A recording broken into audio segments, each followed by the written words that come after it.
There is something in the woods next to my remote town.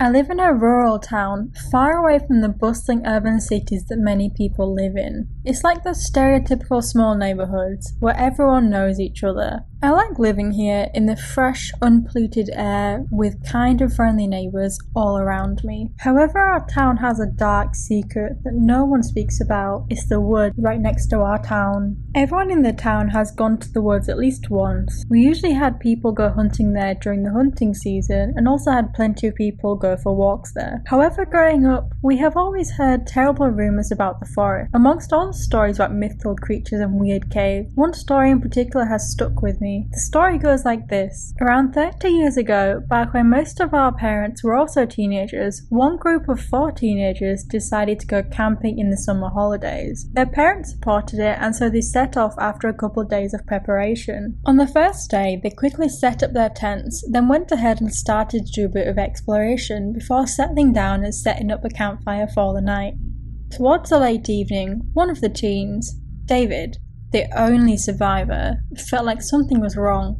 He had that deep gut feeling, the one that grips your heart with an icy grip. He didn't know how to vocalize this to his friends, but he did tell them he felt something was wrong. Imagine sitting with your friends in an open forest with tall dark trees, a rather small campfire being the only source of light. You could say David was just being scared, but he swore he could see a blur of movement in the thick darkness of the trees every now and then. He felt completely exposed out in the middle of nowhere, with the wind whistling against the trees. And then it happened. His friend Richard also noticed the movement in the trees. It was subtle before, but now it constantly appeared all around them. It was the blur of a dark humanoid figure that kept disappearing and then reappearing in some other spot again. It happened to be always out of the perimeter of the light of the campfire, so none of its details could ever be made out. But now the teenagers were spooked, and everyone had realized that there was definitely something out there. It was also hard to convince each other that the movement was nothing more than a wild animal, when the figure was quite obviously humanoid shaped. David decided to make a run home through the woods as the others yelled out after him. He would later say it was a gut instinct that told him to run as far away as he could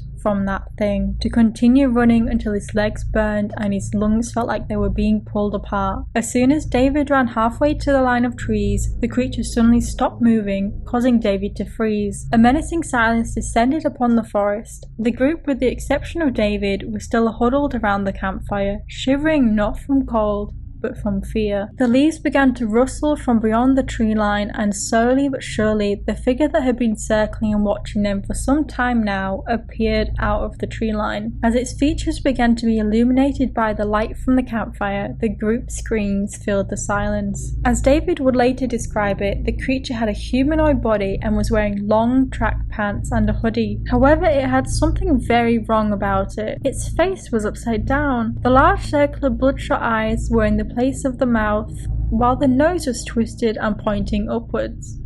The mouth of the creature was contorted in an upside-down grin, which almost looked like a cartoonish frown. The teeth were razor-sharp and yellow with stains of blood. Its skin was pale and thin, with blue veins visible all over the face. Its fingernails ended in long, sharp points like daggers. As the group stared at the creature in frozen fear, it lunged in a fraction of a second towards the 3 teenagers still next to the campfire. It used its nails to rip everyone apart in a few agonizing moments, like a paper shredded to a piece of paper. It then hungrily fed on the flesh of the dying teenagers. David broke out of his trance as soon as the creature locked its misplaced eyes directly with him. He turned around and began to run into the woods. The creature moved at an incredibly fast pace as it caught up to him in a matter of seconds. It grabbed David's arm and dug its nails deep into his shoulder until David's shrill screams could be heard from the town. It all happened in slow motion. David continued to pull away from the creature in a desperate attempt to run and get away from it, but the creature had a very solid grip of his entire arm.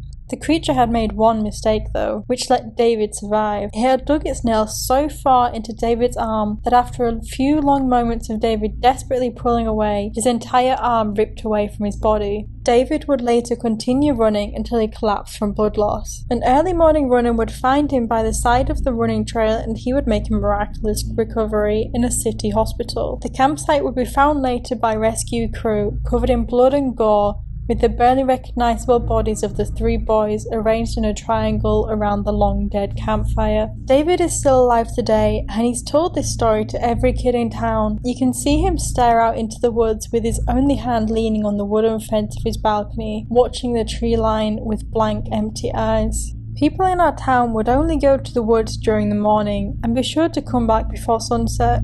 It's not that anyone fully believed David's story. Some thought he had developed false memories from the traumatic event, which some will say he could have dreamed up in his medically induced coma. But no one can deny the fact that at night something did happen in the woods. People may have tried to comfort themselves by not believing his story, but no one dared camping in the woods again.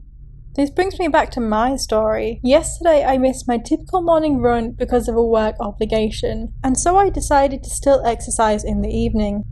The sun had mostly dipped under the horizon and the sky had started to darken from the orange and purple colour to a rather dark blue. The trees stood tall on either side of the trail where only darkness existed beyond the tree line. I was running pretty fast and nearly back out of the woods and at home when the sound of birds completely stopped. A deafening silence permeated the air like the calm before a storm. I began to run even more frantically as bad thoughts began to appear in my mind. Just as I was at the end of the trail and out of the woods, I saw a blur of a figure right beside me, staring at me from the tree line. I could swear that just as I made it out of the woods, it disappeared back into the tree line with a frown on its face. Except there was something wrong with the face. It was upside down.